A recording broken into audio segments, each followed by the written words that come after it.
एक समय की बात है। एक गांव में एक मूर्तिकार रहता था। मूर्तिकला के प्रति अत्यधिक प्रेम के कारण उसने अपना संपूर्ण जीवन मूर्तिकला को समर्पित कर दिया था। परिणामतः वह इतना प्रांगत हो गया था कि उसकी बनाई हर मूर्ति जीवंत प्रतीत होती थी। उसकी बनाई मूर्तियों को देखने वाला उसकी कला की भूरी भूरी प्रशंसा करता था। उसकी कला के चर्चे उसके गांव में ही नहीं बल्कि दूर दूर के नगर और गांव में होने लगे थे।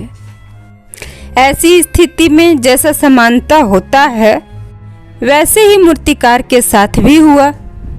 उसके भीतर अहंकार की भावना जागृत हो गई। वह स्वयं को सर्वश्रेष्ठ मूर्तिकार मानने लगा। उम्र बढ़ने के साथ जब उसका अंत समय आने लगा तो वह मृत्यु से बचने की युक्ति सोचने लगा। वह किसी भी तरह स्वयं को यमदूत से बचाना चाहता था ताकि वह उसके प्राण ना ले सके। अंततः उसे एक युक्ति सूझी। उसने अपनी विशाल मूर्तिकला का प्रदर्शन करते हुए 10 मूर्तियों का निर्माण किया। वे सभी मूर्तियां दिखने में हूबहू उसी के समान थी। निर्मित होने के पश्चात सभी मूर्तियां इतनी जीवंत प्रतीत होने लगी कि मूर्तियों और मूर्तिकार में कोई अंतर ही ना रहा। मूर्तिकार उन मूर्तियों के मध्य जाकर बैठ गया। युक्ति अनुसार यमदूत का उसे उस मूर्तियों के मध्य पहचान पाना असंभव था।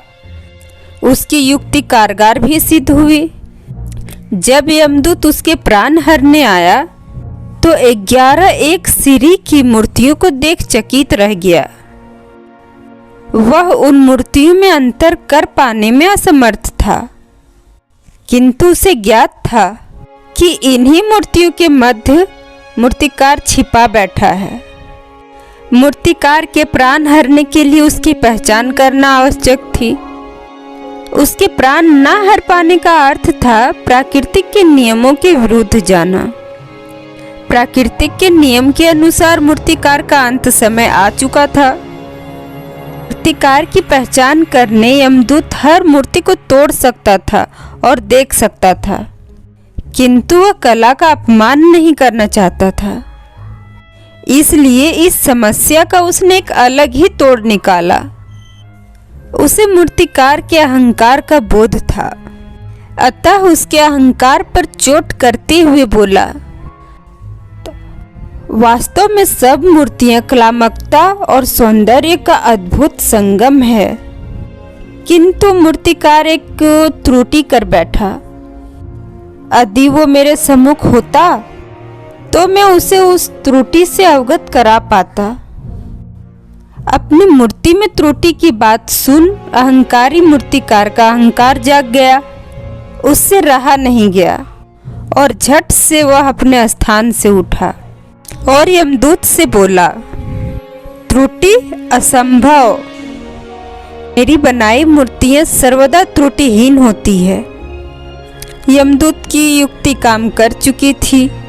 उसने मूर्तिकार को पकड़ लिया और बोला, बेजान मूर्तियां बोल नहीं सकती और तुम बोल पड़े। यही तुम्हारी त्रुटि है कि अपने अहंकार पर तुम्हारा कोई बस नहीं है। यमदूत मूर्तिकार के प्राण हर अमलोक वापस चला गया। सीख, अहंकार विनाश का कारण है, इसलिए अहंकार को कभी भी खुद पर हावी ना होने दें। दोस्तों, मुझे उम्मीद है कि यह कहानी आप सबको बहुत अच्छी लगी होगी। अगर आपको अच्छी लगी हो तो कृपया कमेंट में ज़रूर बताएं और हाँ, साथ ही मेरे चैनल को लाइक करें, सब्सक्राइब करें तथा शेयर करना ना भूलें, ताकि मैं हर रोज़ आपके लिए इतना ही मेहनत के साथ और नई वीडियो ला सकूं। Thank you.